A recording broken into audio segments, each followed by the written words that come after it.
A very good morning to all. In the last class, we discussed about insulin. Today, let's see about oral hypoglycemic agents. So, as the name suggests, these are those drugs which are given in order to reduce the blood glucose level, and they are given through oral routes. The major oral hypoglycemic agents are sulfonyl ureas, which consist of first generation and second generation drugs. The first generation drugs are tolbutamide, chlorpropamide. Second generation drugs include glibenclamide, glipizide, glycoside, and glimepiride.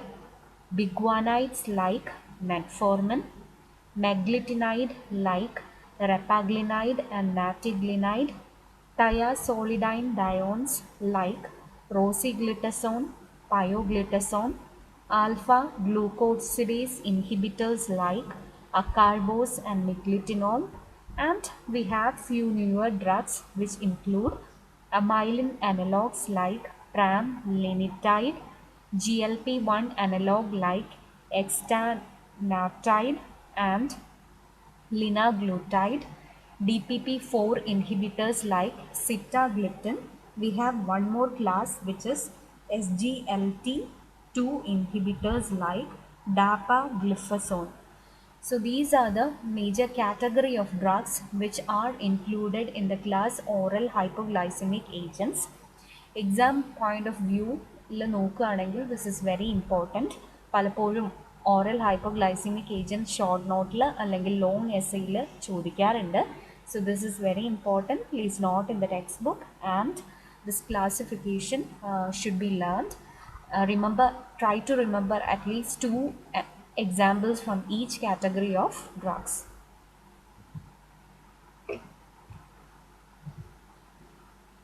Now first let's see about sulfonyl ureas.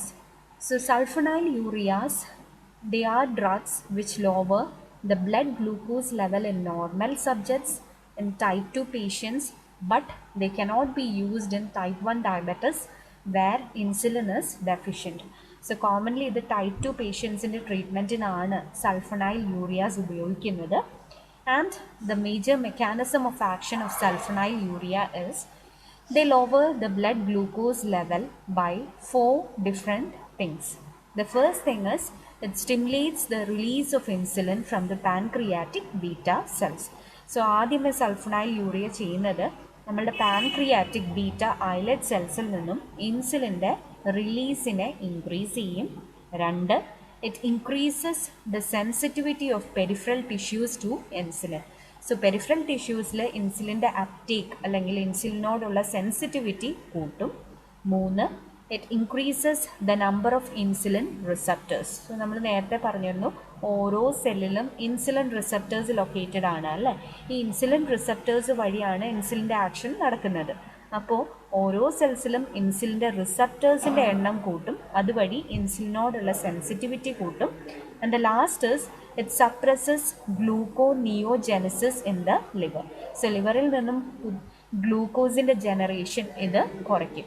So these are the four major mechanisms by which sulfonyl ureas lower the blood glucose level.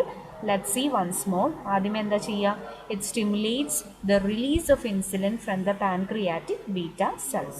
രണ്ടാമതായിട്ട് it increases the sensitivity of peripheral tissues to insulin.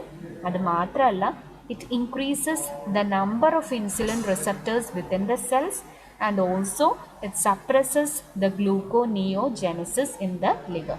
ഈ നാല് കാര്യങ്ങൾ വഴിയാണ് sulfonyl urea നമ്മളുടെ blood glucose level കുറയ്ക്കുന്നത്.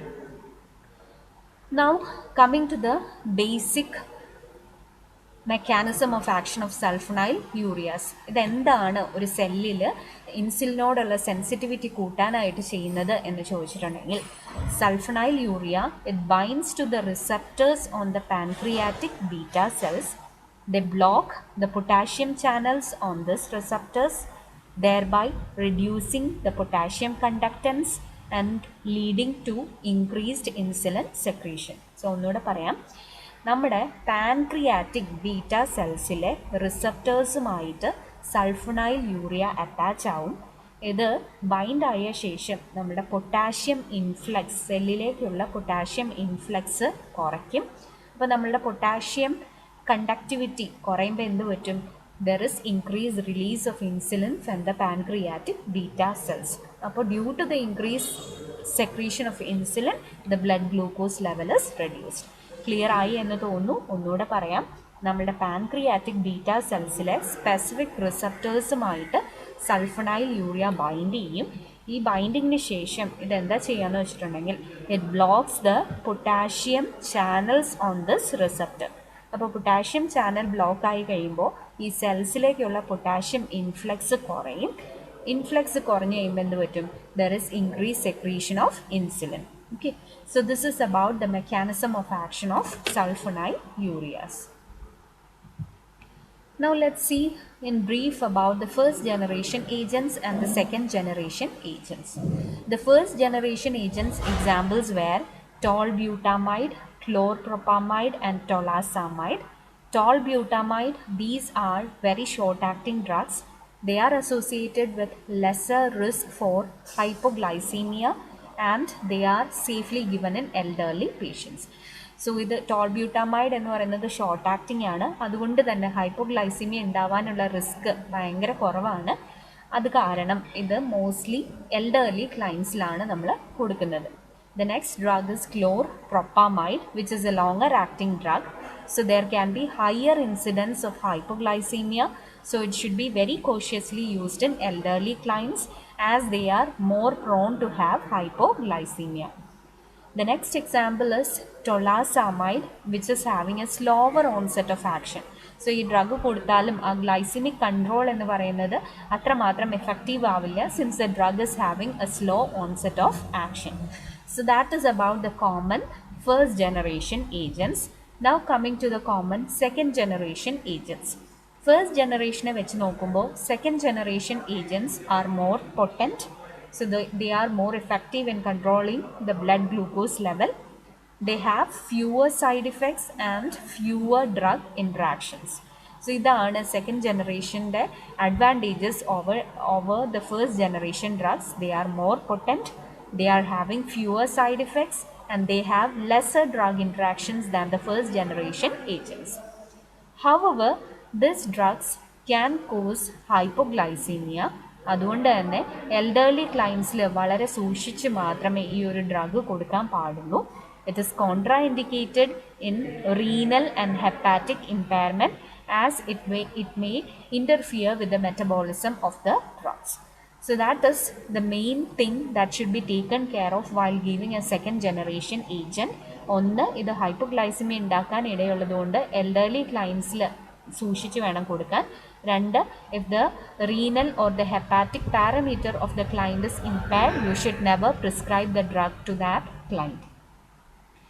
The common examples of second generation agents include glibenclamide, glipizide, glimepiride and glycoside.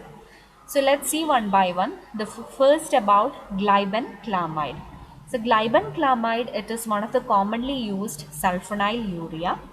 It is a longer acting drug. It causes hypoglycemia and flushing after alcohol consumption. അതുകൊണ്ട് എന്ത് ചെയ്യണം? Alcohol അല്ലെങ്കിൽ ഈ ഒരു drug prescribe ചെയ്യുമ്പോൾ alcohol ഇതിൻ്റെ ഒപ്പം കഴിക്കാൻ പാടില്ല എന്ന് ക്ലയൻസിന് പറഞ്ഞു കൊടുക്കണം. Glipizide, it has a short plasma half-life and it is less likely to cause hypoglycemia. So glipizide എന്ന് പറയുന്നത് ഷോർട്ട് ആക്ടിംഗ് ഡ്രഗ് ആണ്. അതുകൊണ്ട് തന്നെ there is lower incidence of hypoglycemia. Glimepiride, it is a longer acting drug and it is commonly given as a single morning dose. So blood glucose level static ആയിട്ട് maintain ചെയ്യാനായിട്ട് ഒരൊറ്റ dose prescribe ചെയ്താൽ മതിയാവും ഗ്ലിമിപെറൈഡിൻ്റെ, since it is a longer acting drug. Glycoside, it is used in diabetes with renal dysfunction and it delays the onset of retinopathy. So diabetic ലൈൻസിൽ കുറേ demerits ഉണ്ടാവാം അല്ലേ, റെറ്റിനോപ്പത്തി, അതുപോലെ തന്നെ ന്യൂറോപ്പത്തി, അങ്ങനെ കുറേ ഓർഗൻസിനെയൊക്കെ ഇത് എഫക്റ്റ് ചെയ്യും. സോ അങ്ങനത്തെ കേസസിൽ ഗ്ലൈക്കോസൈഡ് കൊടുക്കുകയാണെങ്കിൽ there is an advantage that it delays the onset of റെറ്റിനോപ്പത്തി.